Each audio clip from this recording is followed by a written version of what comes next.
fancied a little chat. Let me just get set up. So it's the full moon in Sagittarius in a couple days, and I always log off of social media for 3 days around that time. And before I do that, I make a little announcement in some way to normalize and recommend that as a way to balance out the online world versus the in-person world. And I was just reading Lord's interview with Rolling Stone, and she kind of talks about this. And so I wanted to pick apart just that element of that interview. Here, hi, I'm Zandra Sunglim Burns, the witch.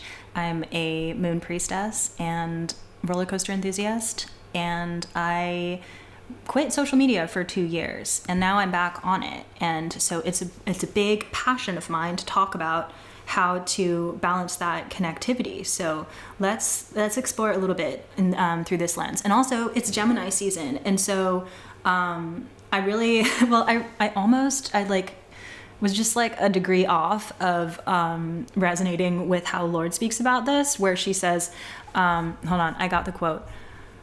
She says, "I've never been more addicted to my phone." And I don't like the word addiction in this case because she's kind of romanticizing it and putting it aside, which she also does with smoking cigarettes earlier in the interview. But in like the past few days, I have never been more on my phone or on social media. But I want to talk about the like flavors of that, and because it's really cool that we're finally in a moment where I think there's acknowledgement that there can be addictive qualities to being on your phone, and that is intentionally designed that way in a lot of cases. But I think there's a lot of anxiety that can build up, or self-responsibility when navigating these spaces of like, oh, I'm on my phone and so I'm a bad person, or I'm doing a bad thing or an unhealthy habit, which is a theme that prevails through that interview as well. It's like, what does it mean to be good and what does it mean to be bad? Which she doesn't really have answers for, but I'm curious to see what the music says. So when I first quit social media for 2 years and deleted all of my platforms, all of my profiles across all of the platforms, that was a way of returning to myself and receiving quiet and receiving like more of a slow, considered approach to taking in information. And that included reconnecting with taking in information through nature and through peace in myself. And when I came back, it was from a place of wanting to connect with others. And so I want to encourage that balance of like, when you log out entirely, you're also taking a step back from that option to connect. And this is not to endorse any particular way of doing that, but it's to acknowledge that these are spaces that are designed to capitalize on your attention, and so have some forgiveness or with yourself around your discipline around that, because it's often framed that way. Like, first of all, let's acknowledge what that actually is, and then second of all, let's acknowledge that for a lot of us, there are places on the internet, communities on the internet, where we can feel uniquely seen and in connectivity with others who share similar interests or experiences. So in my own life, I'll give you some examples from the past few days. First of all, I've been enjoying cleaning TikTok, of like getting really specific information about how to clean different parts of my house. That's been something that I'm excited about, and getting informed on that is really fun. And then I have a new term that I'd like to introduce to the zeitgeist, which is called the gender affirming scroll. So I just typed in non-binary pride and saw a lot of really cool examples of people living their best non-binary life and seeing an array of different ways that people feel affirmed in their gender. I learned the term gender euphoria, which is like the opposite of gender dysphoria. And that was this was all just really heartwarming to me as a non-binary person myself, to see other examples in that online space. And so deliberately seeking out these interests and aspects of my identity that I have this wealth of resources and access to on social media. I want to just acknowledge that like not all social media is bad, and it is an opportunity to connect to ourselves and each other in that way. You can get really positive things from social media that you might not be able to access in your daily life in person. And so what gets caught up in the narrative around social media digital detox is like, oh yeah, it's like good to step away from the noise. And I'm part of that narrative. I'm part of the like, it's overwhelming to be scrolling through so many different topics, even if you're doing it in the way that I have in the past couple of days for the sake of my own well-being, of like, I'm only going to be looking at this hashtag right now, and then it's at least in one topic. Let's just take a moment and acknowledge how overwhelming it is to receive so much information at once. Our brains are not designed to keep up with that, but we do get caught up in it. And so like the way that we're consuming that content is worth reflecting on. And so that's why what works for me personally is to take these periods of being online and periods of being offline. And during those reflective periods, which I center around the full moon and around the new moon, those are the times that it's easiest to connect to the moon and to my inner world. And so that's an easy way to both organize it for myself, but also tap into the power of like nature being amplified during those parts of the lunar cycle. So when I encourage these breaks of like being on the internet and then not being on the internet, it's just to recalibrate yourself. And it's as much about taking a step back from the noise of the online world or the anxiety that's amplified by that. It's about that, but it's also about retreating from a good thing to miss it a little bit and to notice what specifically you're missing about being in that space. So that is how I have gained the clarity that I like to use social media for these specific things. And then when I log back on, I can do that with more intentionality of prioritizing those things rather than letting the prioritization happen to me, because the way that things are being presented to me is somebody else's choice. Even if it's my algorithm, it's somebody else's, like, it's not my algorithm is what I'm saying. Even though my TikTok For You page will look different from yours, it's still not mine. There's still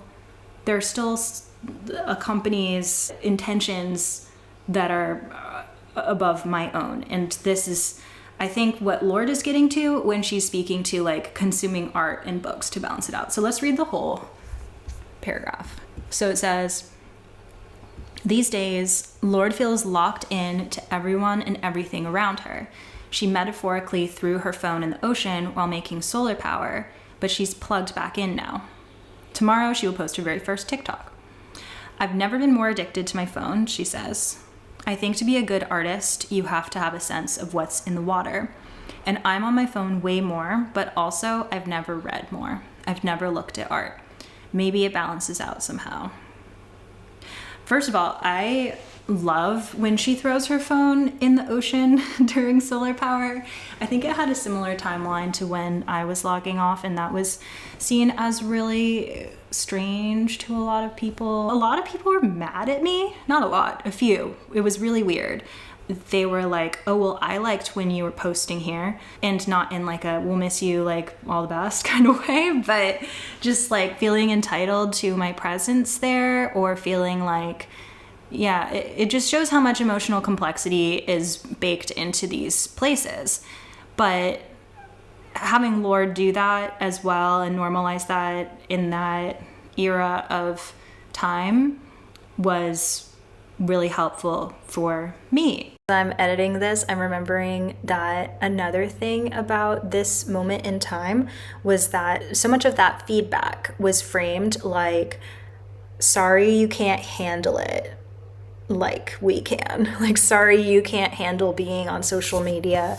You should just push through. Like, that's just how differently things were seen. Being offline is romanticized a lot more, or it's seen as aspirational a lot more, while still not really calling the issues what they are, the systemic issues what they are. But I do think there's been a lot of progress.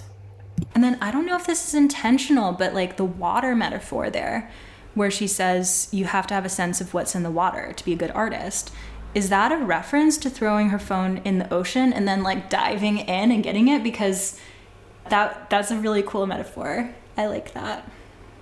Now, what she is seeking here, that she's using the word maybe, so isn't sure about, is like, how do you balance out a phone addiction? It feels like something that she's grappling with, of like, I'm back on my phone, and you have to be aware of what's going on to be a good artist and to be plugged into that, but it doesn't feel like everything. It doesn't feel like enough. And so she's attempting to balance that out with reading more and looking at more art. I am pro reading more. I am pro looking at more art. I think distinguishing that as something that's balancing out the toxic social media addiction is not addressing the direct problem that I was describing earlier about social media, around the manipulation of your attention and anxiety that big companies are funneling at us. So to like consider books and art as the other side of that scale feels off to me, because it's also discrediting the fact that you can get that information and that like you can make art on social media, but also you can read a book that is not as that's not like, books are not all the same, is what I'm trying to say. So this like pitting different mediums against each other is dissatisfying. And so, but she's also, what does balance out being addicted to your phone, or being on social media, which is how I prefer to phrase it, is like having healthy boundaries with where it's feeding you and where it is turning into an addiction and you are serving it. That is the thing that is most important to consider for yourself, is where are you getting information, getting informed, getting inspiration, and then how are you taking that and creating something that is yours and offering something back in return. And like, she's doing that. She's an artist, she's a musician, she's a songwriter, she's a performer. And so I think that is the thing that balances it out, not like reading books.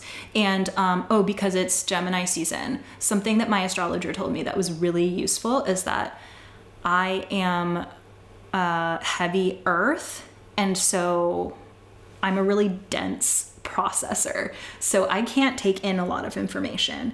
Information is like all under that same umbrella for me. So what she recommended that I do is to balance what I take in with what I create, that fire energy.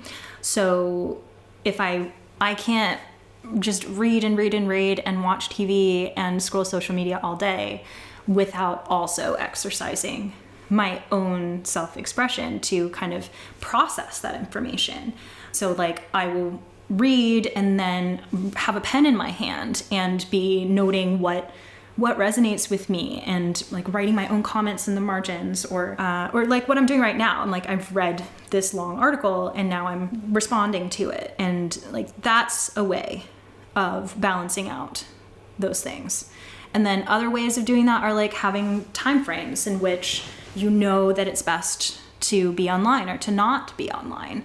Like your brain is still waking up in the morning. It's in that alpha state. I'm not a brain scientist, but I read this somewhere, and it was like, the things that you do early in the morning are setting your brain up for the day. And so if you like eat a really sugary breakfast, you're going to want sugar throughout the day. If you are on social media first thing in the morning, you're going to want to continue to do that. And it absolutely tracks in my personal experience, where if I would just wait until later in the day, and I prioritize things like meditation and journaling and taking walks in the morning, and then I have like a little bucket of time in the afternoon where I dip into social media, I don't find it as addictive. And again, we shouldn't have to be doing these considerations around that, but that's the price of being on these things, which are free in terms of money spending mostly, but there is a cost. There is a cost in other ways, and let's just acknowledge that. Let's be aware of that. How do you balance being online with being offline or in your creative mode? And if you have any struggles or questions about that, I would love to help, because this is something I'm really good at, is time. So you keep in touch here and on my Substack and on Instagram and TikTok, but not right now because it's the full moon, so I'm not going to be there. And I created a moon planner, lunar logbook, that has the moon rituals built into it. So if you are partaking in logging off during that time, it's a great way of keeping track and pausing to reflect. And I designed the shirt, so I wear it a lot because I'm just really proud of it, and I love this roller coaster. All right, I will see you next time. Thanks for joining me. Have a good one. Bye.